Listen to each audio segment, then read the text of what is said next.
रायपुर, सौभाग्य mother and child care. आज हम एंडोमेट्रियोसिस के बारे में चर्चा करेंगे, जिनमें हम उनके सिम्टम्स और उनके निदान हम कैसे कर सकते हैं उनके बारे में संक्षिप्त में चर्चा करेंगे। एक्चुअली एंडोमेट्रियोसिस वर्ड ये ग्रीक वर्ड है। इसका मतलब होता है कि बच्चेदानी की जो झिल्ली है, बच्चेदानी के अंदर की जो लाइनिंग है, यूट्रस के अंदर की लाइनिंग, वो एबनॉर्मल लोकेशंस पे पाई जाती है।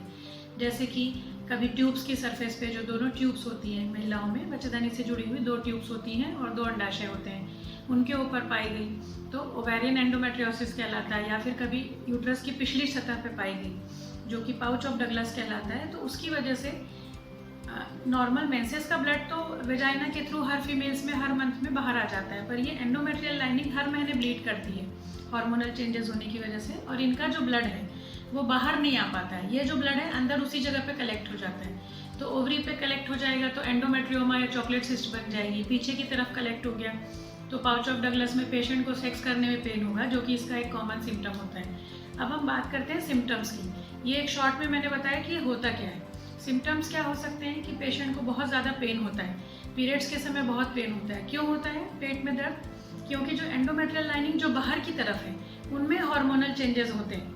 यूट्रस के अंदर के चेंजेस का पेन पेशेंट को उतना टॉलरेट वो परसेप्टेबल नहीं रहता है। जो बाहर की सरफेस बहुत सेंसिटिव रहती है, रिच सप्लाई रहती है, नर्व सप्लाई, तो वो पेन पेशेंट को 10-15 दिन पहले से ही, पीरियड्स की जो डेट है, एक्सपेक्टेड डेट, उसके पहले से ही पेशेंट को पेन आना चालू हो जाता है। यह एक बहुत ही कैरेक्टरिस्टिक फीचर है एंडोमेट्रियोसिस का।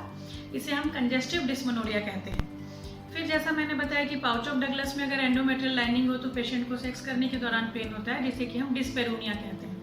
कई बार लैट्रिन की सतह जो है, लैट्रिन के जो स्ट्रक्चर हैं, जो हम कहते हैं जो रेक्टम है, जो आंत है, आंत का जो निचला हिस्सा जहाँ पे लैट्रिन बनता है और जहाँ से निष्कासित होता है, वो रेक्टम और एनल कैनाल, उस जगह पे भी एंडोमेट्रियोटिक डिपॉजिट्स पाए जाते हैं, जिसकी वजह से पेशेंट को मोशन करने में पेन होता है।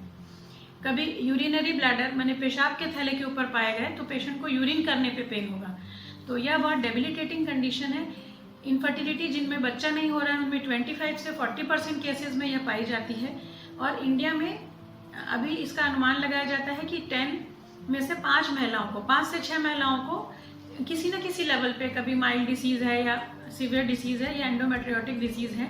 और वो बहुत सारे मल्टीपल डॉक्टर्स कंसल्टेशन करते हैं, पर जो प्रॉपर एक जो डायग्नोसिस होता है उसका, या तो MRI करना है या लैप्रोस्कोपी, दूरबीन पद्धति से ही इसकी जो जांच होती है उससे जानकारी होती है, और वही उसका डायग्नोस्टिक टेस्ट भी होता है, और साथ ही साथ हम उसका ट्रीटमेंट भी कर सकते हैं। तो यह जानकारी औरतों में कम है। कभी बॉवेल के ऊपर पाया गया तो पेशेंट को अतरियों से रिलेटेड सिम्टम्स आते हैं तो वो गैस्ट्रो डॉक्टर के पास चली गई। कभी यूरिन की प्रॉब्लम है तो वो यूरो डॉक्टर के पास चली गई। तो इस तरह मल्टीपल कंसल्टेशन करती हैं और प्रॉपर डायग्नोसिस पेशेंट की नहीं बन पाती, और पेशेंट 6-7 ईयर्स तक इतने पेन को सफ़र करती है।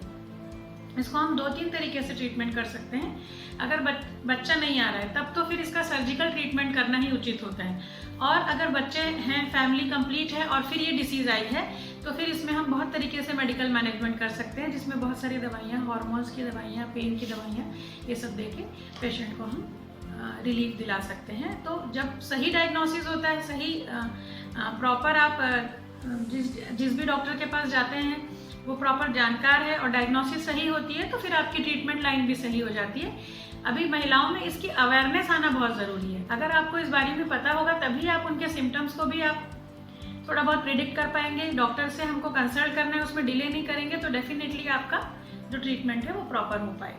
Thank you.